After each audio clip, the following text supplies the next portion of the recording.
ભારે વરસાદના કારણે લોકોની સલામતીના ભાગરૂપે રાજપીપળા કરજણ બ્રિજ વાહન વ્યવહાર માટે બંધ કરતા લોકોને હાલાકી। રોજિંદા કામ અર્થે રાજપીપળા આવતા લોકોને 20 કિલોમીટરનો ફેરો વધ્યો છે, જેથી આજે વેરીસાલપુરા ગામના એક વ્યક્તિએ બ્રિજ ક્રોસ ન કરવા દેતા આ વ્યક્તિએ ઝેરી દવા પી કર્યો આપઘાતનો પ્રયાસ। પોલીસ સુરક્ષાકર્મી દ્વારા 108ની જાણ કરી યુવાનને સારવારથી ખસેડવામાં આવ્યો હતો। હાલ વહેલી તકે પુલ ચાલુ કરવા લોકોએ માંગ કરી છે। આ રસ્તો બંધ છે, દર ચોમાસામાં આ રસ્તો બંધ જ રહે છે, એટલે બધા શિક્ષકોને બાળકોને સ્કૂલમાં આવવું જવું હોય તો બહુ જ તકલીફ પડે છે। તમે શું કરો છો આ બાજુ? ત્યાં આમ ફરીને જવું પડે છે, એમાં ટાઈમ વધારે લાગે છે। તમારે શા માટે તે બાજુ જવું છે? સ્કૂલમાં ટીચર છું। હા, તો અહીંથી જવા નથી દેતા તો શું તકલીફ પડે છે?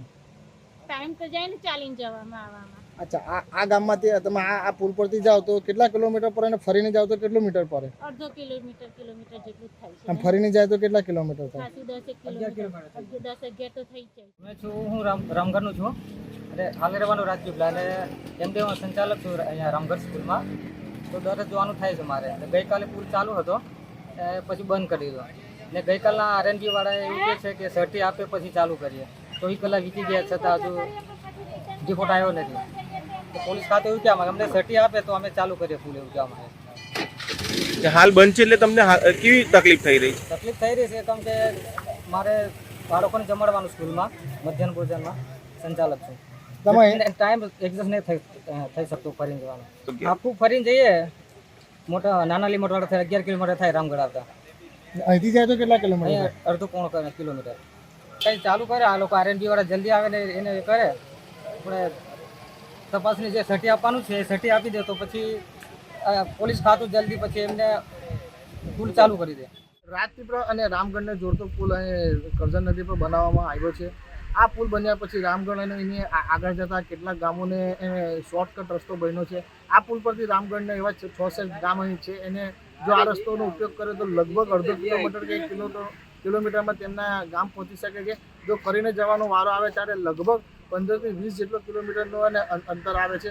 પણ આ પુલ કરજણ ડેમમાંથી પાણી છોડવામાં આવ્યું છે, ત્યાંનું 2 કે 3 દિવસથી બંધ કરી દેવામાં આવ્યો છે અને ત્યાંથી અહીં રાજપીપળા ખાતે શાળાના બાળકો ભણવા માટે આવે છે, તેને તકલીફ પડી રહી છે અને જે શિક્ષકો ભણાવવા જાય છે રાજપીપળા જે ગામમાં એમને બી ઘણી તકલીફ પડી રહી છે। આપણી સાથે રામગઢના પંચાયતના સભ્યો છે, શું કહે છે, શું તકલીફ છે અને કોણે રજૂઆત કરી તે બાબતે એમની સાથે વાત કરીશું।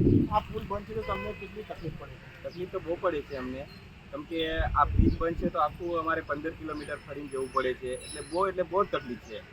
આ ગામજનોથી પ્રત્યે તો નહીં પણ બીજા અમારા જે 8 ગામડો છે એ લોકોને પણ બહુ તકલીફ પડે છે એમ આમાં। તો તમે આ બાબતે કોઈને રજૂઆત કરી છે? હા, હમણાં તો ધારાસભ્ય દર્શનાબેનની અમે રજૂઆત કરી આવ્યો છું, હમણાં જ કરી આવ્યો છું મેં। એમને સાહેબ જોડે વાત કરી, પછી આરએમડી વાળા જોડે પણ વાત કરી છે, તો આરએમડી વાળાએ જવાબ આપેલો છે કે બ્રિજ ખોલાવી નાખશે એવું કહે છે। ખાલી બેનને એટલી માંગણી કરી અમે ખાલી ચાલવા અને બાઇક એ ચાલુ રાખો, મોટી ગાડી બંધ હોય તોય કંઈ અમને તકલીફ નથી, પણ એ ખાલી ચાલવાનું અને 2 વ્હીલર ચાલુ હોવું જોઈએ એમ। ખાસ તમારી શું માંગ છે?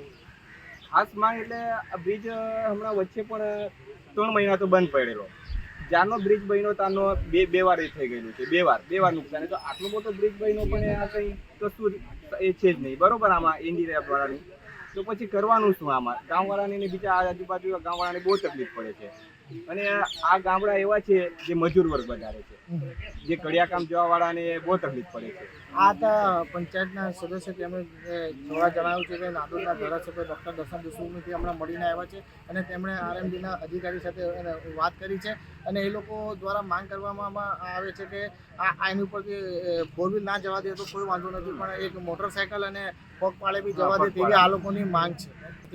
થોડાક અડધો કલાક પહેલાં જ અહીંયા એક યુવાનનો પગ બી નહોતો અને હાથ બી ફ્રેક્ચર હતો, તેને અહીંથી ના જવા દેતા તો તે દવા પીધી છે એમણે, એ દવા પીવા બાદ સુરક્ષાકર્મી જે અહીંયા હતા તેમણે 108 બોલાવી ને એને હમણાં સારવાર માટે મોકલી દેવામાં આવ્યો છે ને એ યુવાને કયા કારણસર દવા પીધી તે હાલ તો ખબર નથી પડી, પણ અહીં લોક ચર્ચા એવી બી ચાલી રહી છે કે એને ના જવા દેતા એના માટે એ દવા પીધી છે। પણ પોલીસ કર્મીઓને બી ઓર્ડર છે એટલે એ લોકો અહીંથી કોઈને જવા દેતા નથી, પણ એ લોકોની ગામજનોની બધાની માંગ છે કે વહેલીમાં વહેલી તકે આ પુલ ચાલુ થાય તેવી માંગ કરી રહ્યા છે।